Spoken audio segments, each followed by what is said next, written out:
Les gars, j'ai jamais vu ça. Franchement, attendez, je vais baisser un peu mon siège. J'ai jamais vu ça. De 3-0, on finit le match à 3-3. Je suis déçu, là. Je suis découragé. Franchement, en première demi, j'étais très content. Voilà, je disais, oh, le Barça est en train de jouer. Puis après, on est revenu. Tout a changé. C'est comme si c'était plus le Barça qui jouait. On va en parler dans cette vidéo, les gars. Générique.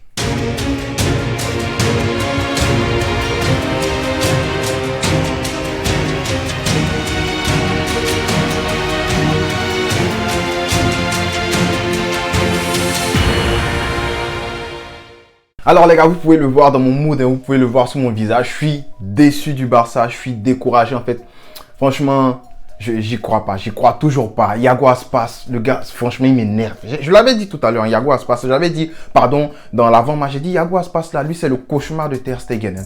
Lui, il arrive là, il transforme Ter Stegen en un gardien de rien du tout. Il marque des buts bizarres. L'année dernière, il avait marqué, je sais pas, c'était un coup franc. Il avait marqué un coup franc, il avait calmé le Camp Nou.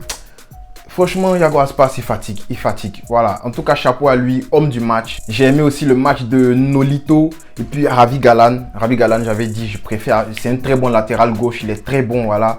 Et c'est lui-même qui fait la passe à Yago Aspas, franchement. Bon, c'est tout, je vais plus parler de Celta Vigo. Parlons du Barça.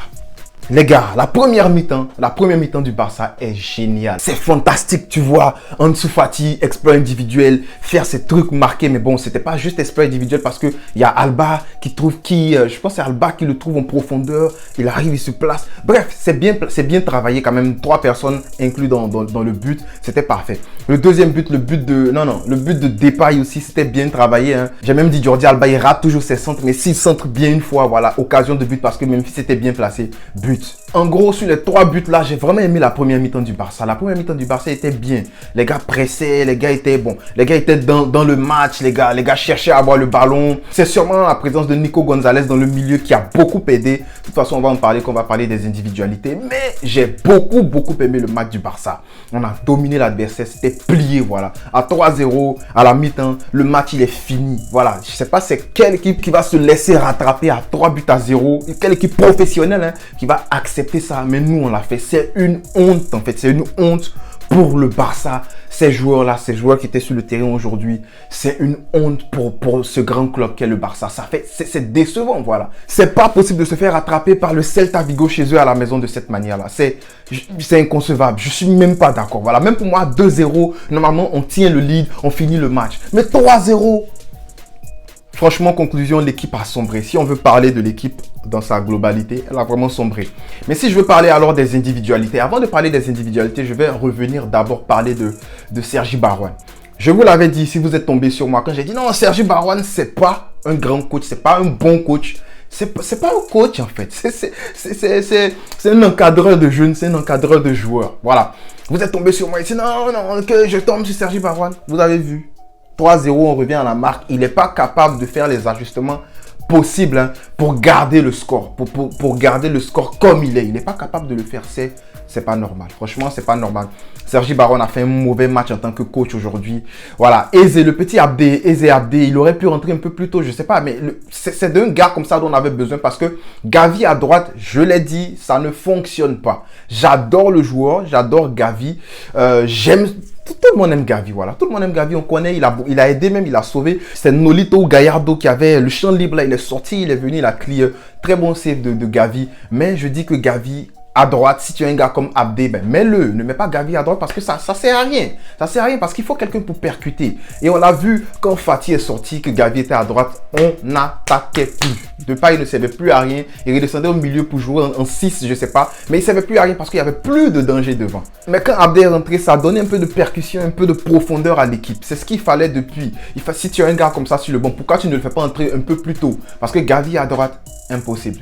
Ter Stegen, ah là là là là là là là là. Quel match éclaté de Ter Stegen, franchement. Je vais parler des bons joueurs tout à l'heure. Je vais parler de ceux qui m'ont plu tout à l'heure. Ne vous inquiétez pas, mais je vais commencer par Ter Stegen parce que c'est encore frais dans ma tête. Comment tu peux prendre des buts comme ça? Franchement, Ter Stegen, comment tu peux prendre des buts comme ça? Le deuxième but, bon, c'est l'Anglais qui dégage très mal le ballon. L'Anglais dégage, il donne le ballon gratuitement au gars. Tiens, Marc. L'anglais a failli nous avoir. Hein. Normalement, il devait prendre un carton jaune sur une heure. Il a fait une très grosse bourde. Yaguaspas devait aller marquer. Il s'est arrêté un peu. L'arbitre ne savait pas quoi faire. Il est parti. Bon, l'arbitre n'est pas revenu sur la faute. Il n'a pas donné de carton jaune à l'anglais. Normalement, c'est un carton jaune pour l'anglais. L'anglais échappe. Il a failli nous vendre déjà. Là, il échappe. On n'a pas été vendu. Après, il trouve l'occasion de nous vendre vraiment. Voilà. Il fait... C'est quel dégagement ça? Tu es défenseur central anglais. Tu dégages, tu donnes le ballon comme ça. Non. Il a donné le ballon à Nolito. Nolito a marqué. Calmement. Calmement. Non, mais franchement, Ter Stegen, l'anglais aujourd'hui, j'ai pas aimé du tout. Ter Stegen, j'aime trop le joueur, j'aime trop la personne, mais franchement, on s'est dit la vérité de vous à moi. Ter Stegen est en train d'être éclaté. Ça ne va plus. Je sais pas si c'est dans sa tête le problème, mais si c'est ses capacités, vraiment, il est en train de devenir nul. Mais on se dit la vérité aujourd'hui, Ter Stegen a été nul. Voilà, il a été éclaté. Comment il s'appelle, le dernier but de Yaguaspas, quand même, à cette distance-là, Ter Stegen fait quelque chose, sauve-nous, comme tu l'as fait. Il est plus régulier, en fait. Il a fait contre Kiev, j'étais content. Je me suis dit, voilà, c'est la continuité. Mais il ne peut pas le faire sur la continuité, il ne peut pas le faire sur la durée. C'est chaud, on a besoin d'un gardien qui fait la différence, Ter Stegen. Quand même, fais la différence, là. Sauf quand même ton équipe, là. Il n'a pas réussi à le faire. Franchement, voilà, je ne vais pas trop m'attarder sur lui. Ter Stegen, on le sait, c'est un bon joueur. J'adore le personnage, mais aujourd'hui, objectivement parlant de vous à moi, match éclaté de Ter Stegen. L'anglais, j'en parle pas. Et puis, il y a certaines personnes qui préfèrent l'anglais à, je sais pas, Eric Garcia ou d'autres joueurs. Non, moi, l'anglais, je l'ai dit, je le mets dans ce match-là, je le mets en tant que titulaire parce qu'il n'y a personne pour jouer. Il n'y a personne pour jouer central. Mais quand tout le monde est de retour, quand Araujo, on a vu Araujo est rentré, il a fait plaisir. Si Araujo n'était pas là, peut-être qu'il y avait encore plus de buts parce qu'il a rattrapé des gars, il a rattrapé des erreurs de l'anglais, franchement. Voilà, si Araujo est de retour, Eric Garcia est de retour, même Piqué, je le mets devant l'anglais. Franchement, parce que l'anglais, à cette allure-là, va falloir le vendre. D'ailleurs, même pour Ter Stegen, on a dit quoi? Newcastle demandait 55 millions. Franchement, ça me fait réfléchir. Parce que ce match de Ter Stegen-là, franchement, ça me fait réfléchir. J'aime beaucoup le joueur. Mais 30 ans, il est en train de diminuer comme ça. Il est en train de redescendre à un niveau que je sais pas quoi. Franchement, ça me fait réfléchir ces 55 millions. Je vous dis la vérité. Alba, ce qui sauve son match, ce sont ces deux passes D. Ces deux passes D. C'est ce qui sauve son match. Voilà, mais il est latéral, on lui demande de faire des passes D, on lui demande d'aider offensivement, il a fait son travail aujourd'hui. Mais franchement, défensivement aussi, voilà, deuxième mi-temps, il perdait des ballons bizarres. Notre milieu de départ, Nico Gonzalez, Busquets et puis Frenkie de Jong, c'était bon. C'était franchement parfait. Les trois ont fait une bonne première mi-temps. Franchement, j'ai été régalé, voilà, j'ai adoré. Surtout Nico Gonzalez.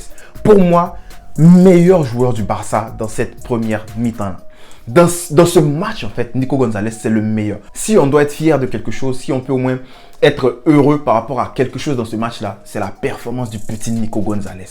Il a régalé. Les doubles contacts, là, la croqueta qu'il fait pour aller servir Alba pour pouvoir centrer. Cette croqueta-là, franchement, Iniesta même est content. Je suis sûr qu'Iniesta, il est là-bas au Japon, il est vraiment content. La croqueta était propre, voilà. Il a rendu fier Iniesta. Il fait des contrôles là, tu te dis, mais petit, mais tu es faux, hein?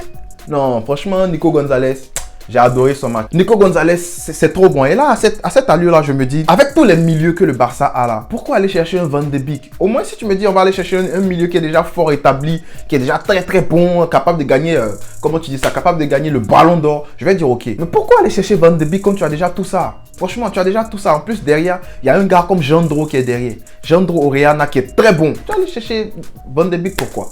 Non, ici, on n'est pas un club pour venir relancer les gens. Soit on utilise nos jeunes, soit on achète de grands joueurs pour venir aider. C'est tout. Mais comme on n'a pas d'argent aussi, ça va être chaud. Au début, c'était chaud pour lui. Hein. Je voyais juste le petit Nico et puis Boussi. Mais De Jong a fait un beau match quand même. Il a fait un beau match. Il a percuté. C'est le De Jong qu'on veut voir. Il a même tenté sa chance. Pied gauche. Voilà, pied gauche, lucarne. Il a tapé dans le ballon. Là, franchement, la barre même a tremblé. Voilà, il aurait dû marquer sur ce but-là aussi. Mais j'ai aimé le match de De Jong. Voilà. Il a même servi le petit Fati en première mi-temps, mais qui a raté le tap-in, qui a raté, voilà. Je pense qu'il a glissé quelque chose comme ça. Mais j'ai bien aimé De Jong. C'est ce De Jong-là qu'on veut voir, franchement. Voilà. Sinon, le milieu, les trois là, c'était bon. Après, il y a Puig qui est entré, puis ça a créé polémique. Les gens disaient, voilà, on va donner raison à Coman parce que Puig est éclaté. C'est pourquoi Coman ne le fait pas jouer et tout. Regardez, hein. Quand Coutinho était revenu de blessure, qu'est-ce que j'ai dit? J'ai dit non, je vais lui donner un peu de temps. Un peu de temps pour s'acclimater.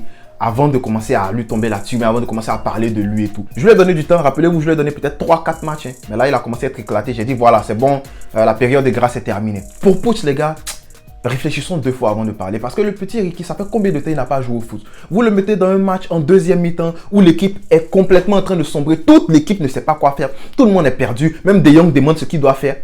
Et puis vous demandez à ce que le petit Ricky Puig il fasse une masterclass dans la condition dans laquelle il est entré. C'est pas possible. C'est pas possible de demander à Ricky Puig de faire une masterclass comme ça. Voilà, il a perdu des ballons, mais il n'a pas été excellent comme toute l'équipe en deuxième mi-temps. Voilà, s'il avait commencé le match et puis il avait mal joué pendant que tout le monde jouait bien, j'allais dire correct, ok, il n'y a pas de problème. Mais là, il entre dans une deuxième mi-temps, tout est déjà faussé, tout est éclaté. Vous voulez qu'il fasse quoi? C'est pas pour le défendre, mais c'est pour vous dire calmez-vous un peu, on ne tombe pas n'importe comment sur les joueurs là. Réfléchissez un peu avant de parler. Ricky Puig n'a pas fait un excellent match, il a perdu beaucoup de ballons, il a perdu énormément de ballons, comme Baldé d'ailleurs, mais j'ai vu 2-3 actions qu'il a bien exécutées quand même. Son tir là, il passe en haut, mais c'est bien tenté, il essaie de regagner la confiance. Le petit, il a été mis sur le banc pendant des mois, vous voulez qu'il sorte une masterclass. Ça marche pas comme ça. Mais à part ça, comme je le dis, dans sa globalité, dans sa totalité, le match a été très nul et très honteux venant du FC Barcelone. Où est la mentalité? Et c'est sur ça que je vais terminer les gars. Le Barça a une mauvaise mentalité, on a un problème de mentalité, on a un très gros problème dans la mentalité. Tu sens que le 8-2 nous a fait du mal, toutes ces remontadas, tu sens la peur en fait. À 3-1, tu sentais que les gars avaient commencé à avoir peur, les gars voulaient plus attaquer, les gars voulaient garder. Mais comment écraser l'adversaire les gars? Non. Le Barça a un très gros problème de mentalité. Et c'est là qu'est la différence entre nous et puis le Real de Madrid actuellement. Parce que même s'ils ne sont pas flamboyants, même s'ils ne sont pas excellents, ils ont des lacunes, eux. Mais ils ont quand même cette mentalité-là d'aller toujours chercher ce but-là, ce dernier but-là. Mais pourquoi nous, on n'arrive pas à faire ça? Il faut franchement... En fait, Xavi, il a du pain sur la planche. Lui, pour lui, c'est pas du pain sur la planche. Lui, il a un gros gâteau comme ça sur la planche. Franchement, parce que là, il faut changer de mentalité. Il faut... Si tu dois faire un transfert aussi, là, si tu dois apporter des joueurs, il faut apporter des joueurs qui ont une bonne mentalité. Il ne faut pas apporter des pleurnichards, là. Parce qu'on en a déjà trop dans cette équipe-là. Non. Décourageant les gars. Mais bon, on garde quand même le sourire les gars. C'est pas la fin du monde. Même si c'est chaud. Visca El Barça.